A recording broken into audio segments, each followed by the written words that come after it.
विद्यापीठाचं आंदोलन पुन्हा एकदा आक्रमक झालेलं आहे। जर पाहिलं गेलं तर या ठिकाणी गेट मधनं शिरायचा प्रयत्न हे विद्यार्थी करत आहे। त्यांचे पेपर रिचेक व्हावा किंवा त्यांना एक चान्स पुन्हा मिळावा अशी मागणी या विद्यार्थ्यांची आहे आणि त्या पार्श्वभूमीवरती आता विद्यार्थी देखील आक्रमक झालेले आहेत। 1 महिन्यानंतर देखील कुलगुरूंनी पाठपुरावा केला नाही, यासाठी आज विद्यार्थी आक्रमक झालेले आहेत। कुलगुरूंना जाब विचारण्यासाठी एक गेट चढून कुलगुरूंच्या केबिन मध्ये जाण्याचा प्रयत्न करत आहेत। जर पाहिलं गेलं तर पोलिसांचा देखील या ठिकाणी मोठा बंदोबस्त आहे आणि त्यांना अडवण्यासाठी जर विद्यार्थ्यांची कोणतीही मागणी कुलगुरूंकडनं पूर्ण केली गेली नाही, रिचेक केलं, पेपर देखील रिचेकिंग केलं गेलं नाही, त्यामुळे काही विद्यार्थ्यांनी देखील गेट मधनं शिरून आंदोलन केलेलं आहे आणि आज आंदोलन सकाळपासून त्यांचं विद्यापीठाच्या बाहेर आंदोलन सुरू आहे। कुलगुरूंच्या विरोधात देखील मोठ्या प्रदर्शन करत चालले आहेत। आता एक शेवटची मागणी काय असणार आहे, कारण हे पण आंदोलन यापूर्वीही झालं होतं।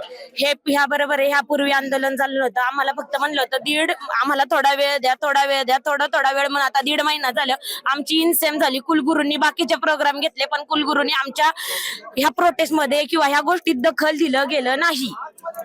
पण आंदोलन केलं गेलेलं यापूर्वी तुमचे पेपर रिचेकिंग करावे किंवा याबद्दल काय पाठपुरावा झाला? आम्हाला आता रिचेकिंग मध्ये सुद्धा गोंधळ झालेला आहे। विद्यार्थ्यांची फक्त एकच मागणी की आम्हाला एक संधी दिली गेली पाहिजे। पण आता संधी दिली गेली नाहीये, तुम्ही पुन्हा आंदोलन करताय, कुलगुरूंविरोधात घोषणाबाजी करताय, आता काय भूमिका असणार आहे? भूमिका आता आम्ही आमचं कॅरियर किंवा सर्क्युलर घेतल्याशिवाय इथून जाणार नाही। जर पाहिलं गेलं तर या ठिकाणी पोलिसांचा देखील मोठा बंदोबस्त आहे, विद्यार्थ्यांना अडवण्याचा प्रयत्न करत आहेत। या ठिकाणी जर पाहिलं गेलं तर विद्यापीठातले पोलीस, विद्यापीठामध्ये आलेले पोलीस आणि विद्यार्थ्यांचं हे यामध्ये झटापटी सुरू झालेली आहे आणि जर आपण पाहिलं गेलं तर विद्यार्थ्यांना कुलगुरूंच्या केबिन पर्यंत जाण्यास पोलिसांकडनं मज्जाव करण्यात आलेला आहे। काय आता तुमची मागणी आहे? यापूर्वी आंदोलन केलं, सर्व हुकुमशाही चालली आहे विद्यापीठामध्ये, कारण जेव्हा जेव्हा हे कुलगुरू भितात त्यावेळेस पोलिसांना बोलवतात। का गेट बंद करायची काय गरज आहे? विद्यार्थ्यांचं आहे ना। पोलिसांचा आम्हाला काही त्रास नाही, इथं त्यांचं काम ते करतात बिचारे, पण त्यांना जे काम करायला लावतात ना त्यांचा आम्हाला कायम धिक्कार आहे। कारण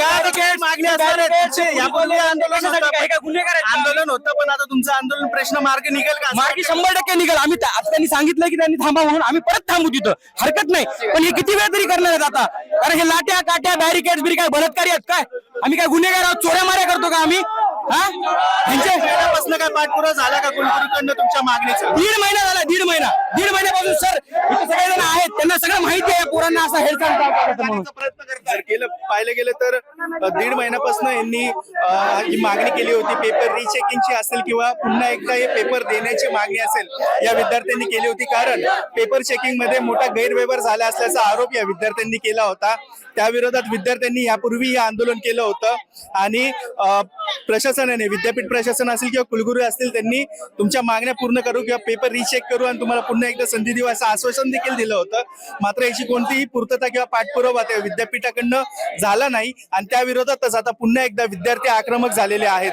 मात्र आता हे आंदोलन किती वेळ चालेल किंवा त्यांच्या मागण्या पूर्ण होतील का हे देखील पाहणं महत्वाचं असणार आहे। याचे सविस्तर अपडेट आम्ही तुमच्यापर्यंत देतच राहू, त्यासाठी तुम्ही पाहत राहा महाराष्ट्र टाइम्स ऑनलाईन।